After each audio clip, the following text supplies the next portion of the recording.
Mesdames et messieurs, bonsoir. Merci de votre fidélité au programme de Studio Kalangu, des programmes qui sont diffusés via notre réseau de 52 radios et 7 télévisions partenaires dans tout le Niger. Bienvenue à tous dans ce nouveau numéro du forum de Studio Kalangu qui a pour thème quels sont les défis qui se posent au métier de journaliste dans le contexte de crise au Niger.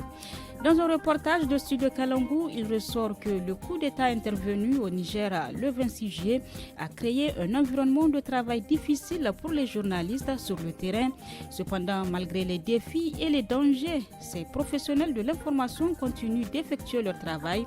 Néanmoins, plusieurs médias de Niamey se sont réorganisés tant au niveau des programmes, mais aussi au niveau de la rédaction pour poursuivre leur mission, celle d'informer la population même en temps de crise. Mais comment le journaliste doit-il exercer sa fonction dans un contexte de crise? Quels sont les défis et contraintes qui se posent aux journalistes en temps de crise et comment les surpasser? À ces questions et à bien d'autres, nous tenterons de trouver réponse au cours des 45 minutes à venir. Et pour cela, j'ai le plaisir de recevoir dans ce studio Bra Suleiman. Il est membre du conseil d'administration de la Maison de la Presse au Niger. Bonsoir. Bonsoir, Nefissa. Seydou Jibril, il est journaliste. Bonsoir. Bonsoir. Et Moudi Moussa, journaliste et rédacteur en chef de la radio et télévision Amfani. Bonsoir. Bonsoir. Je suis Nafis Adam Sirfou à la modération.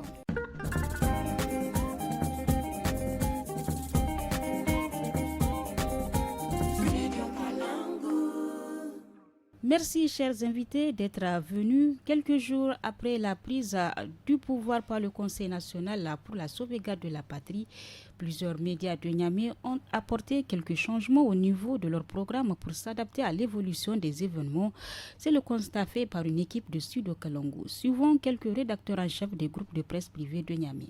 Au niveau de Canal 3 Niger, depuis le coup d'État du 26 juillet 2023, justement, nous nous sommes réorganisés au niveau du programme et au niveau de la rédaction. Nous avons installé des équipes qui sont en permanence en alerte par rapport à l'évolution de la situation sur le terrain de reportage, mais également pour suivre le fil des différents communiqués du Conseil national pour la sauvegarde de la patrie, le CNSP. Le programme a été réadapté. Au niveau d'Alternative, rien n'a changé parce que, en fait, c'est une radio citoyenne, c'est une radio qui est à proximité avec la population. Donc, notre programme reste tel. Nous prenons l'information nécessaire au vu du contexte et nous diffusons ce qu'on est censé diffuser. Bonferré a une grande partie de son programme qui est consacré à la sensibilisation à travers des émissions religieuses. On a essayé d'attirer l'attention notamment des animateurs. Le message qu'on a partagé avec ces éléments, c'est vraiment celui d'appeler les populations au calme, de prêcher sur des thèmes en lien avec la cohésion sociale, en lien avec l'unité nationale. Pour le reste du programme, vraiment on suit l'évolution de l'actualité. Vous venez donc d'entendre quelques rédacteurs en chef des presses privées de Niamey qui se sont réadaptés après le coup d'État intervenu le 26 juillet dernier. Alors je commence par vous, Moudi Moussa, vous êtes journaliste et rédacteur en chef de la radio et télévision Amfani. Après écoute, est-ce que vous confirmez les propos entendus? Quelle est la réalité aujourd'hui de votre côté? Voilà, merci Nafissa. Effectivement, comme vous l'avez dit dans votre introduction, le coup d'État intervenu le 26 juillet passé a profondément changé, en tout cas, le cours des activités au niveau des médias, pas seulement privés, mais même au niveau du public. Oui. Vous constaterez qu'effectivement, il y a eu un grand changement. Et ce changement, malheureusement, on va dire malheureusement, en tout cas, se remarque à tous les niveaux. Il n'épargne pratiquement aucun média. Je suis, comme vous l'avez rappelé, rédacteur en chef dans un des organes privés ici de la place. Et je vous avoue que nous vivons, en tout cas, comme on dit, de plein fouet cette situation. Justement, comment vous vous adaptez alors? Alors, on essaie de s'adapter, comme on dit, au rythme de la situation, comme c'est venu, on gère ça comme ça. Mais sinon, je vous dis, on est dans un contexte où l'actualité est totalement en panne. Comme l'a rappelé un des confrères que je venais d'écouter, il n'y a rien que le conseil et le communiqué n'est-ce pas, du CNSP, c'est ça qui fait la une. À chaque fois, on s'accroche. Nous-mêmes, maintenant, la principale source d'information est devenue pratiquement soit la RTN, la télévision nationale, la radio, parce que c'est par ce canal que les nouvelles autorités communiquent, généralement. Et donc, un peu les réseaux sociaux. Et vous savez qu'on ne peut pas et qu'on ne doit pas se fier sur ce qu'on voit défiler sur les réseaux sociaux. Il faut suivre l'évolution. Et du coup, ça pose un problème parce que traditionnellement, vous connaissez nos médias, comment ça fonctionne. C'est des médias certes généralistes, mais on est trop souvent dans les activités officielles, les ateliers. Vous voyez un peu. Oui. Et du coup, maintenant, quand vous partez dans les rédactions, c'est comme si vous assistez à des funérailles, excusez-moi du terme, parce que c'est tellement nonchalant. Les gens sont là, il n'y a rien qui bouge pratiquement. Tout est lié, rattaché à l'actualité du coup d'État. Oui. De l'extérieur, quand on vous appelle, c'est ce qu'on vous demande. Et même là, il y a peu d'informations qui filtrent. Donc ça fait vraiment qu'on est obligé, en tout cas, de se réadapter. Parmi, par exemple, les mesures, j'ai entendu d'aucuns l'évoquaient, si eux, ils ont prévu d'aller justement toucher le programme. Bon, le programme, je ne pense pas que ça soit peut-être une solution. Mais ici, c'est vrai, les médias, au lieu de s'entendre peut-être, parce qu'ils sont déjà dans le cadre d'une grande association, je rappelle, qui s'appelle RTIN. D'habitude, c'est dedans, ils font des réflexions pour entreprendre des mesures communes à adopter, uniformes, voilà, à tous les niveaux.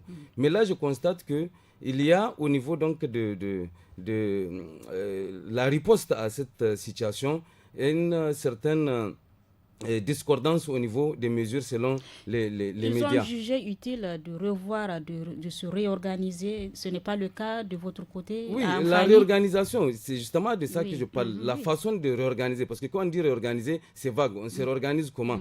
Chacun a son petit plan, sa petite idée et sa manière de le faire. Si par exemple ailleurs on vous a parlé du programme qu'il faut revoir, d'autre part les gens envisagent même de réduire le personnel. Parce qu'on dit que bon voilà, déjà c'était intervenu dans un contexte difficile, précaire pour les médias, et aujourd'hui voilà que rien ne change, au contraire l'horizon ne fait que s'assombrir. Et donc vous voyez, c'est des problèmes. Il y en a aujourd'hui des responsables, des promoteurs qui caressent en tout cas cette idée-là de voir comment il faut parvenir à réduire les agents, et je pense que ce n'est pas une solution parce qu'il faut voir derrière une telle décision ce qui pourrait suivre, notamment je parle de chômage que ça pourrait engendrer. Merci. Et tout ce qui peut aller avec. Merci bien, nous allons revenir vers vous. Alors monsieur Seydou Djibril, vous êtes journaliste depuis les événements du 26 juillet. Vous de votre côté, quelle est l'analyse que vous faites du paysage médiatique au lendemain de ces événements? Merci, je suis journaliste, mais je suis un peu décalé par rapport à la pratique journalistique. Du terrain, oui. Mais je voudrais juste dire que ce n'est pas la première fois que le Niger connaît un événement de cette nature. Je crois que nous sommes à notre 5e, disons, coup d'État militaire. Mais pour mémoire, nous avions encore la période post-coup d'État du 27 janvier 1996. Et puis ensuite celle du 9 avril 1999, et également le coup d'État du 18 février 2010, puis ces événements du 26 juillet. Donc je crois que ce n'est pas une situation aussi inédite en tant que telle pour les médias. Et je pense que normalement, les gens, enfin les médias doivent continuer à faire du journalisme, que du journalisme.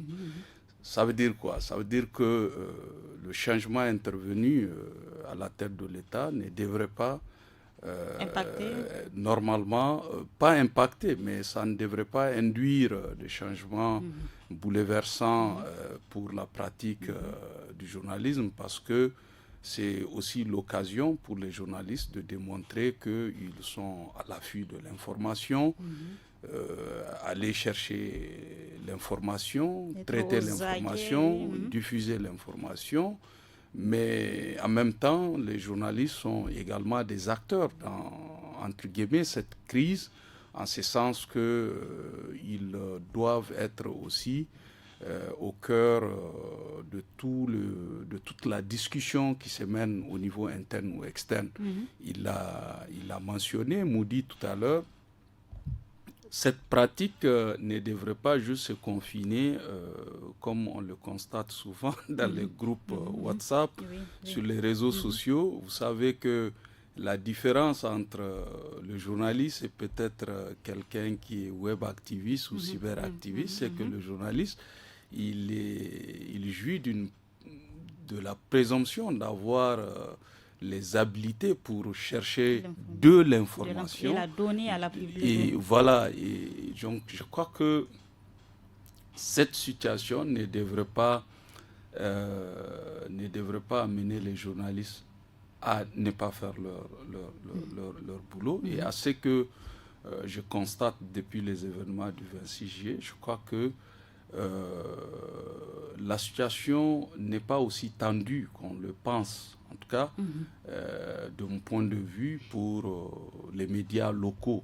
Tout dépend de comment on aborde le sujet, mais il se trouve qu'il y a une certaine pratique de journalisme qui n'est pas du fait, de mon point de vue, des journalistes locaux qui peut amener peut-être à donner cette impression qu'il y a un durcissement. Mais à mon avis, les traitements de l'information que je suis sur les médias locaux n'est pas de nature à créer une certaine psychose au niveau des médias. Justement, dans un communiqué le dimanche 13 août, le bureau du conseil d'administration de la Maison de la Presse a tiré la sonnette d'alarme au sujet du climat difficile dans lequel exercent aussi bien les journalistes locaux qu'étrangers dans le pays. Alors, Bra Suleiman, vous êtes membre du conseil d'administration de la Maison de la Presse.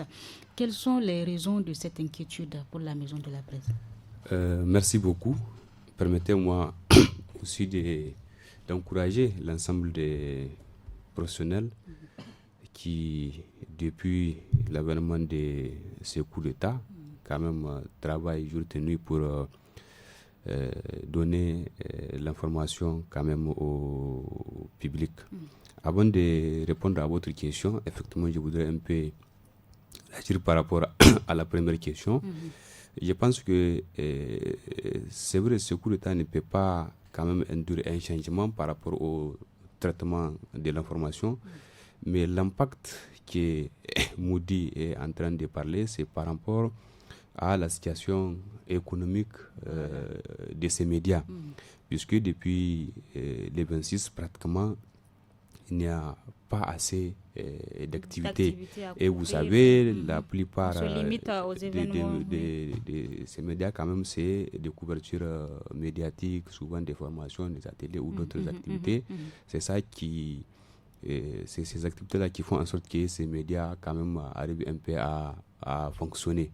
Donc, de ce point de vue, si effectivement, il n'y a aucune activité, vous conviendrez avec moi que...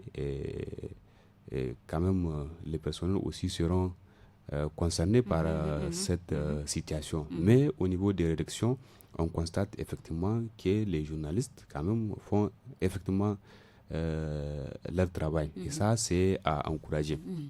Par rapport au communiqué de la Maison de la Presse, je dois dire que c'est le troisième communiqué, puisqu'il y a eu un premier communiqué, il y a eu un second communiqué relatif à celui du 13. Alors, au lendemain, effectivement, de ces événements, d'abord lors des manifestations au niveau du siège du PNDS, il y a un caméraman d'un groupe de presse qui a été tabassé, un véhicule d'un organe aussi, d'une radio qui a été aussi pris. Et par la suite, on a vu qu'il y a des journalistes nigériens, d'abord, qui ont été intimidés et menacés de l'exercice de leur travail, donc de leur métier. Ça, c'est un. Deuxièmement, on a vu aussi certains activistes qui ont, à travers des écrits sur les réseaux sociaux, appelé à certains citoyens d'aller s'en prendre à une journaliste, même si elle est quand même la correspondante d'un média international. Pour nous, un journaliste est égal à un journaliste. si quelqu'un est en faute ou ce n'est pas, de mon point de vue, à un citoyen d'aller régler les comptes de ces journalistes. Mais il y a des autorités compétentes qui sont là, puisque l'accréditation ou l'autorisation, c'est le ministère de la Communication qui donne l'accréditation. Donc c'est à ces autorités compétentes de prendre des sanctions à l'encontre de ces journalistes, mais pas à un citoyen. Donc on a fait ces communiqués pour alerter, surtout de nouvelles autorités, pour qu'ils sachent effectivement ce qui se passe par rapport aux menaces et aux intimidations. Et je pense que c'est important parce qu'on sait que quand il y a ces genres d'événements, les journalistes généralement ne sont pas en totale sécurité. Et il est toujours bon d'alerter, puisque quelqu'un... Peut-être c'est la raison pour laquelle certains médias ont jugé utile de revoir leur programme, de se réorganiser au sein de leurs médias. Oui, en fait, moi, éviter ces genres de situations. Pour moi, en fait, le fait de se réorganiser, c'est peut-être pour non seulement faire face à cette situation, mais pour les journalistes quand même. Vous voyez, au cours d'une manifestation avec toute une foule, on connaît en fait un peu aussi l'état d'esprit. Déjà, on peut voir Moudi, on peut dire qu'il est enfant, peut-être quelqu'un qui est pour compte ou peut aussi s'en prendre à Moudi ou à un journaliste. En fait, c'est ça qu'on voulait un peu éviter. La menace peut ne pas venir aussi des autorités. Comme en fait on a vu pour le cas de ces citoyens qui ont quand même à travers des écrits donc essayer de menacer. Donc c'est en fait un peu ça, il faut alerter puisque il faut protéger les journalistes et je pense que c'est intéressant nous en tant que fêtières d'alerter pour qu'on essaye de protéger les journalistes parce que nous faisons du service public, c'est aussi important ce que nous sommes en train de faire. C'est selon quelques faits constatés par la maison de la presse qui ont motivé vraiment ce communiqué. Alors Moudi, de votre côté, qu'en est-il de l'exercice même de cette fonction depuis les événements du 26 juillet? Comment vous arrivez à couvrir les évolutions des événements sans inquiétude? Oui, c'est vrai. Depuis le 26, moi personnellement qui vous parle, je reviens sur un fait. Le 26 juillet précisément, quand on a appris d'abord la nouvelle du coup d'État, en tant que journaliste, parce qu'on était en pleine réunion de rédaction quand l'information était venue. Donc j'ai jugé utile de me rendre sur le terrain pour voir ce qui s'est passé. Alors je suis allé et... c'est comme ça a été rapporté. Et sur le terrain, ça ne donnait pas l'impression qu'il y a quelque chose qui se produisait. Bon, et quand je voyais à l'allée de la présidence, là, les va-et-vient, j'ai dit au chauffeur de foncer et de dire qu'on partait au ministère de la Santé. On était parti au ministère et c'est de là qu'on a constaté les gens qui couraient dans tous les sens, qui cherchaient donc à vider les locaux, tout ça. Bon. En ce moment, j'ai dit à mon caméraman de déposer sa caméra, de faire usage de son téléphone. Je vais de mon côté aussi essayer. Et on va, parce qu'on ne peut pas parler, nous, à la télé, parler coup d'État sans montrer au moins des images, tout ça. C'était au stade de rumeurs en ce moment-là. Ok, j'ai dit de prendre, on va un peu filmer. Là, on était en plein filmage. Bon, enfin, c'est camouflé un peu pour le faire à travers le véhicule. Il y a des éléments qui nous ont aperçus et qui ont fait éruption. L'autre a même chargé son arme, alors qu'on était dans le véhicule de service en famille. Ok, il avait chargé son arme, il est venu, il a récupéré nos téléphones, il a regardé. Bon, heureusement, il n'a pas pu retrouver quand même les images qu'on a tournées. Et c'est en ce moment qu'ils nous ont ordonné de passer. Mais je vous assure, jusqu'à arriver à la radio, et toute l'équipe, en tout cas qui était avec moi, les gens étaient traumatisés. Parce que les gars, de la façon dont il a chargé l'arme, étaient prêts à dégainer et tout ça. Maintenant, le deuxième fait, c'était le même jour, parce que Bira a rappelé un peu les faits, mais il n'a pas parlé. Moi, j'ai aussi une journaliste de ma rédaction qui a été agressée. Ce sont des incidents qui n'ont pas été rapportés. Absolument. Elle a été agressée, et verbalement, et même physiquement, elle a failli se faire tabasser. Mais elle a pu quand même faire usage de son aptitude physique, et puis bon, voilà, elle a pu s'échapper. Mais sinon, les menaces, elles sont réelles. Et là, malheureusement, comme l'a dit Bra, ce n'est pas seulement au niveau des autorités que ces menaces proviennent. Maintenant, ce n'est même plus ça, c'est dans l'autre sens. Parce que dans les manifestations, il ne se passe pas 48 heures sans qu'il y ait des mobilisations, des manifestations. C'est à l'intérieur de ces manifestations-là, souvent que les journalistes, en tout cas, rencontrent certains traitements qui ne sont pas de nature à être réservés à un journaliste en fonction. Seydou Djibril, vous venez d'entendre donc le témoignage de Moudi illustrant ainsi l'ampleur des risques que les journalistes prennent pour effectuer leur travail en temps de crise. Selon vous, comment le journaliste doit vraiment s'adapter pour éviter à s'exposer à tous ces risques en temps de crise pour bien effectuer sa mission? Vous savez, ces dernières années, suite aux différents foyers de crise qu'il y a notamment dans nos pays, il y a eu beaucoup de sessions de formation au profit des journalistes sur ce qu'on appelle la sécurité des journalistes. Donc, au cours de ces sessions, on développe un certain nombre d'outils pour les journalistes pour qu'ils développent une certaine sensibilité par rapport à l'attention. Voilà. Et c'est comment se comporter, comment aussi traiter l'information en temps de crise. Je renvoie les journalistes à faire preuve davantage de prudence. Ce que Moudi a raconté tout à l'heure, je trouve que c'est un fait tout à fait normal. Normal dans le sens où il s'agissait quand même d'une prise de pouvoir par des militaires et il s'agit quand même d'une zone militaire. Et il y a une sorte de stress qui est là. Je pense que le réflexe militaire, en ce moment, il est tout à fait normal. Mais heureusement, les choses se sont bien passées. Peut-être aussi parce que, comme je l'ai dit, il y a eu ces dernières années beaucoup de sessions qui ont créé de l'interaction aussi entre les journalistes et les forces de défense et de sécurité pour que mutuellement, les uns et les autres comprennent la mission investie à la fois au FDS mais aussi aux journalistes.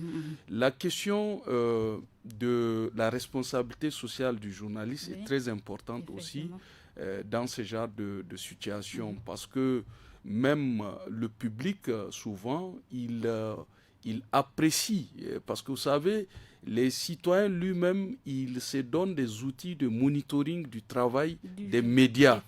Donc c'est pourquoi il est important que le journaliste reste dans son rôle de journaliste, c'est-à-dire de professionnel qui collecte, qui traite et qui diffuse de l'information. Mais si le journaliste lui-même rentre dans une sorte de mélange de genres qui consiste à mélanger ses opinions avec l'information ou si lui-même il est un activiste bien connu, il est évident que quand il y a des mouvements de foule comme ce qu'on a ces derniers temps dans les rues de Niamey, que le journaliste soit pris à partie ou confondu par rapport à ses opinions ou par rapport à ses engagements. Donc c'est pourquoi il doit être neutre. Oui, et c'est pourquoi il est important pour le journaliste aussi d'avoir une posture, j'allais dire, pas de neutralité en tant que telle, mais une posture nuancée et équidistante par rapport à ce qui se passe.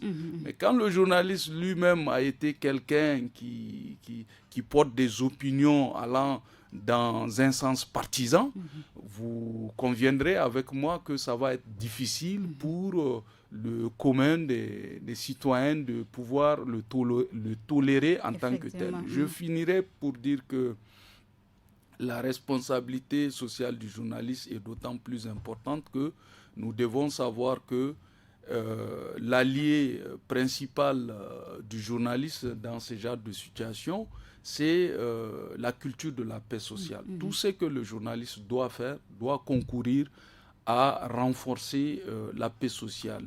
Pour ceux qu'ils ont évoqué tout à l'heure, je pense que c'est aussi le moment pour les journalistes de bâtir, de renforcer leur résilience, parce qu'il n'y a pas que cette tension, mais peut-être la particularité, c'est que cette fois-ci, il y a eu un coup d'État, certes militaire, mais qui a été assorti aussi d'un certain nombre de mesures extra-nationales, si je puis m'exprimer ainsi, notamment cette situation d'embargo, qui impacte sur l'ensemble de la population, et les médias ou les journalistes faisant partie de cette population, indubitablement, ils vont subir aussi cet impact. Mais je pense que du point de vue de la pratique journalistique, j'insiste encore pour dire que il y a, pour ce que je constate, opportunité de discuter, parce qu'il y a des nouvelles autorités qui sont en train de s'installer, mais je pense que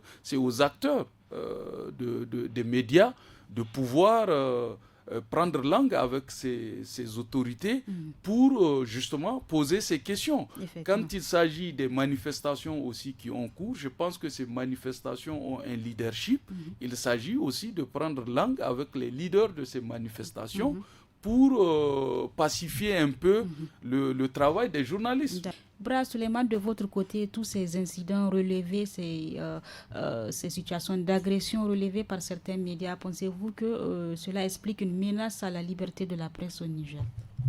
Oui, et dès qu'on agresse, dès qu'on intimide un journaliste, effectivement, ça crée. Oui, ce que Moudi vient de dire, s'il y a une psychose, ce qui veut dire qu'il ne se sent pas en sécurité pour bien faire son travail. Mais moi, je vois que effectivement, de toutes ces situations, que ce soit cette période et bien avant même avec la situation sécuritaire depuis pratiquement une décennie, les journalistes nigériens, je peux dire, bien merci, font effectivement un effort quand même pour faire correctement leur travail. Et ça, c'est en partie effectivement grâce à ces formations de renforcement des capacités, que ce soit sur la sécurité des journalistes, mais aussi sur les journalistes sensibles au conflit et bien d'autres aussi thématiques qu'on essaie effectivement de renforcer les capacités des journalistes. Mais ce qui est aussi important, de mon point de vue, c'est de faire aussi la part des choses.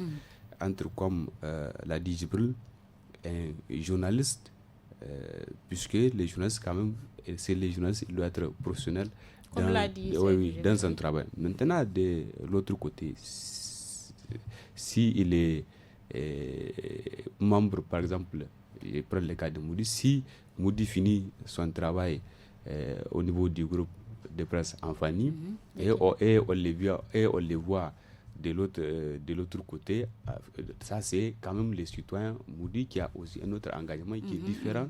C'est une nouvelle robe. Donc, qui est différent de son rôle donc, des journalistes. Et moi, je pense que c'est peut-être ça qui fait en sorte que certains n'arrivent pas un peu à comprendre, à faire la part des choses. Quand on voit quelqu'un, on peut dire que toi, c'est un officier de Kalangou, lui, il est enfant, lui, il est de tel ou tel média. On confond souvent les journalistes à son média. Et pour moi, effectivement, c'est de faire les traitements comme ça se doit, comme il le faut, en respectant effectivement les principes du métier. Mais pour le moment, les gens doivent comprendre que les journalistes ne font pas ce travail pour eux-mêmes, ils le font pour le public. C'est à leur profit et c'est à eux-mêmes de protéger les journalistes, surtout que nous ne sommes pas en fait un théâtre de conflit, c'est principalement dans les grandes villes et surtout à Niamey. Donc il n'y a aucune raison, de mon point de vue, de menacer ou d'intimider un journaliste. Si il y a des manquements, il y a des autorités compétentes qui sont là, qui font ce travail, c'est leur devoir ou c'est leur travail de faire ce travail et d'interpeller les journalistes. Moudi Moussa, vous êtes d'avis vraiment que le journaliste doit rester dans sa posture de professionnel de la couverture des événements, même en temps de crise?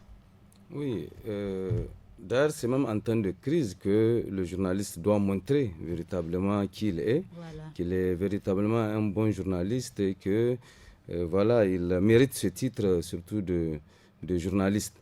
Parce que, vous savez, Nafisa, pour comprendre peut-être un peu le rôle du journaliste, ici on est au studio Kalangou, c'est on débat d'une situation qui est bien claire, la question donc de la corporation, le travail, comment ça doit se faire. Mais il faut regarder même avec l'opinion. Quand une information vient d'un média, on dit « Ah, j'ai appris ça sur Kalangu, j'ai appris ça », donc c'est crédible. Voilà. Ok, mais une fois qu'on se met dans une posture à dire qu'à et l'autre là, parce qu'on a eu aussi des cas. Un temps, quand vous parlez d'entrave, parce que c'est aussi ça, le journaliste il a de grandes responsabilités. Aujourd'hui, avant d'entrer ici dans ce studio, on s'est posé un certain nombre de questions sur certains confrères, où sont-ils, qui ont disparu des radars, qu'on n'entend plus, qu'on ne voit plus. Pourquoi? Parce que rien qu'à les entendre, déjà tu sais, et puis tu vois quoi. Et ça, il faut l'éviter. Ok, il faut l'éviter.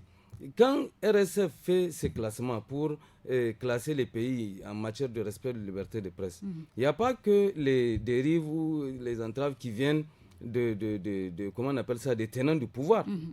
Il y a beaucoup d'aspects qui entrent en jeu. Je parle sous le contrôle du doyen, le grand frère Jibril. Okay? Il y a beaucoup de facteurs qui entrent en jeu. Un temps, je me rappelle, on a dit que non, les journalistes se faisaient même corrompre.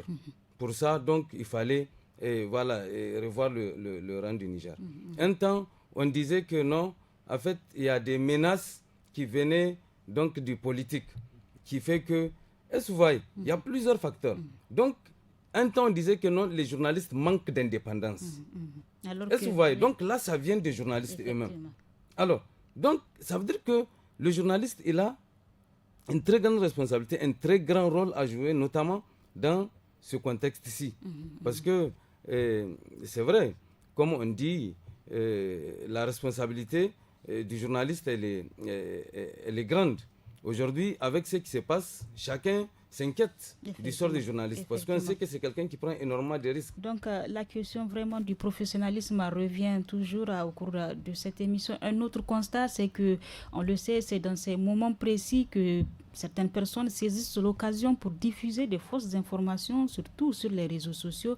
Seydou Jibril, il est nécessaire ici pour le journaliste de vérifier d'abord les faits pour éviter vraiment les fake news, comme on appelle ça. Bon, vous savez, la vérification de l'information, c'est dans l'ADN même du journalisme, parce que normalement, un journaliste ne doit pas diffuser une information qui n'ait été vérifiée. Ça, c'est basique. Donc, je pense que même s'il y a une profusion de fausses nouvelles, d'infox, le journaliste doit garder une certaine sagacité pour savoir que toute information, de quelque source qu'elle provienne, doit être passée au crible de la vérification, parce qu'il y va, comme l'a dit tantôt Moudi, de la crédibilité même du journaliste. Et quand c'est dans des situations de tension, cela devient encore plus pesant, d'autant plus que, vous savez, un mot mal placé ou une image mal diffusée, cela pourrait créer des situations regrettables. Donc la responsabilité du journaliste devient encore plus accrue, mais il est clair qu'aujourd'hui, les gens ont une consommation importante des informations qui sont relayées à travers les réseaux sociaux. Vous savez qu'il y a des officines de fabrication de fausses informations. C'est une industrie, c'est un business. Mais les journalistes, lui, il doit se mettre au-dessus de tout cela. Mais quand je constate personnellement que souvent, même dans les groupes WhatsApp qui rassemblent les journalistes, il y en a parmi eux, je ne fais pas de procès d'intention pour les journalistes, mais c'est quand même assez regrettable de voir que ce soit des journalistes qui constituent des véhicules les personnes censées donner de ces fausses informations dans leur propre groupe. Et souvent, on voit que ça provoque tellement de discussions sur du faux. Alors que maintenant même, ce qui se passe au Niger depuis le 26 juillet, normalement, les journalistes qui sont ici et peuvent actionner leur carnet d'adresses pour chercher des informations. Pourquoi s'attend-il que ce soit des informations qui leur proviennent de certains médias dits internationaux ou étrangers? Moi, je pense qu'il y a véritablement un problème de compréhension même pour certains journalistes du rôle qui est le leur. C'est-à-dire donc... un journaliste, ce n'est pas celui aussi qui est là sur les réseaux sociaux en train de s'intoxiquer souvent de certaines informations qui sont délibérément fausses et délibérément diffusées pour tromper les gens. Oui. Donc, il y a un surcroît de responsabilité et de professionnalisme qui est attendu de la part du journaliste parce que, quoi qu'on dise, la voix du journaliste, en fait, ce qu'il dit ou ce qu'il montre est toujours attendu de l'opinion publique. Donc, c'est très important que le journaliste lui-même comprenne cela. Il y a des images aussi qui peuvent circuler, qui peuvent subir des manipulations, mais je crois que le journaliste doit se garder d'être un diffuseur automatique de certaines informations au risque lui-même de se décrédibiliser le temps d'une crise qui est tout à fait passagère. La propagation de ces fausses informations ou fake news est une réalité, d'où la nécessité aux journalistes d'éviter vraiment de tomber dans ce piège-là. Oui. Je suis tout à fait d'accord avec Seydou pour corroborer effectivement ce qu'elle a dit. Aux premières heures de ce coup d'État, c'est un confrère qui a partager l'information sur sa page. Mais, comme l'a dit Seydou, on a vu des confrères, puisque la moindre des choses, quand même, c'est de l'appeler pour effectivement vérifier, mais c'est des confrères qui essayent... Oui, ils disent que non, il est en train de mentir, c'est faux, ce n'est pas vrai. Et le constat, c'est qu'avec ces automatisme dangereux parce que les gens, c'est devenu un réflexe dans les différents groupes WhatsApp. C'est même les journalistes qui propagent, qui partagent malheureusement toutes ces informations. Et ça, c'est très malheureux puisque je pense que ces dernières années aussi, il y a eu cet effort quand même de former les journalistes sur la vérification des faits. Ils sont nombreux en tout cas qui ont bénéficié de cette formation. Donc, je pense qu'il est attendu des journalistes effectivement de faire preuve du professionnalisme, surtout en cette ère du numérique, des réseaux sociaux. C'est à nous de donner la vraie et la bonne information. C'est ce qui est attendu de nous.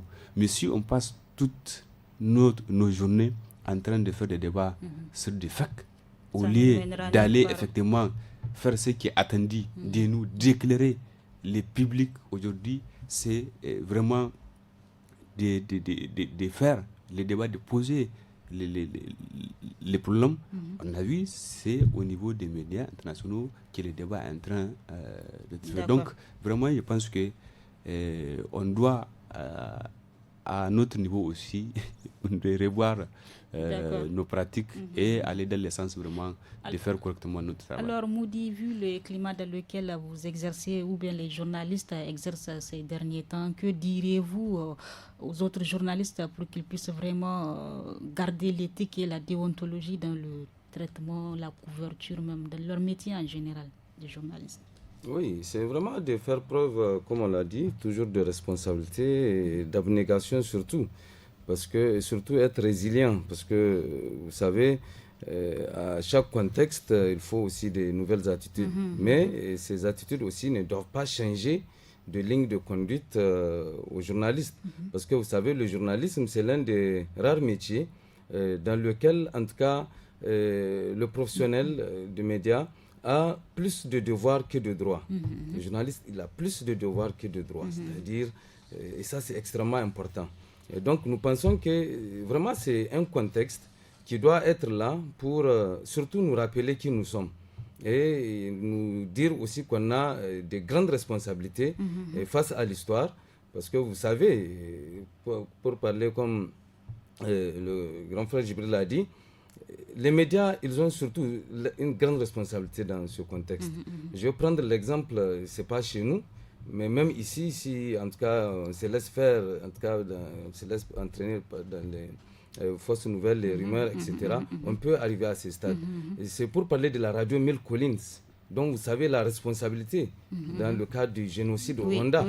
Et que jusque-là, les conséquences sont là. Personne ne veut même plus parler de cette page sombre. Et c'est un média, c'est parti d'un média. Et donc, c'est dans un contexte aussi glissant, aussi machin comme celui-là. Comme le temps est contre nous, Moudi, quel est votre dernier mot? Bon, mon dernier mot, c'est toujours ce rappel. Parce que vraiment, comme je l'ai dit, au risque de me tromper, le contexte, il est là et il attend de nous que chacun soit responsable, vraiment responsable dans la plénitude du sens, n'est-ce pas? Ne pas se laisser, en tout cas, entraîner par le sensationnel, surtout, parce que quand on parle des réseaux sociaux, à qui des sensationnels? C'est quelqu'un, il se met, peut-être il s'est un peu réveillé de son sommeil à partir de son lit, il fabrique une opinion, il balance.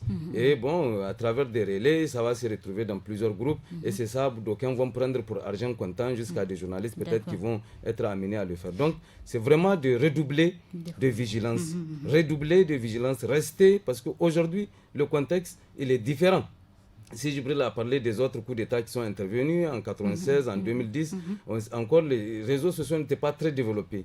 Mais aujourd'hui, c'est très sensible. Une information à la minute près, c'est parti très loin.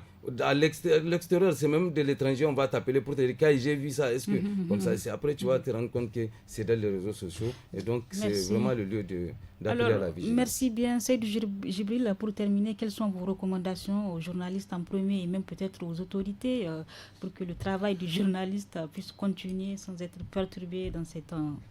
Bon, c'est peut-être assez prétentieux de ma part de faire des recommandations, mais je voudrais juste dire que au-delà de tout ce qui a été dit, le rapport n'est pas rompu. N'est pas rompu dans le sens où je crois que les médias en tant qu'organes de presse ou les médias en tant qu'organisations socio-professionnelles ont jusqu'à maintenant des interlocuteurs en face et je pense que c'est important d'établir ces ponts.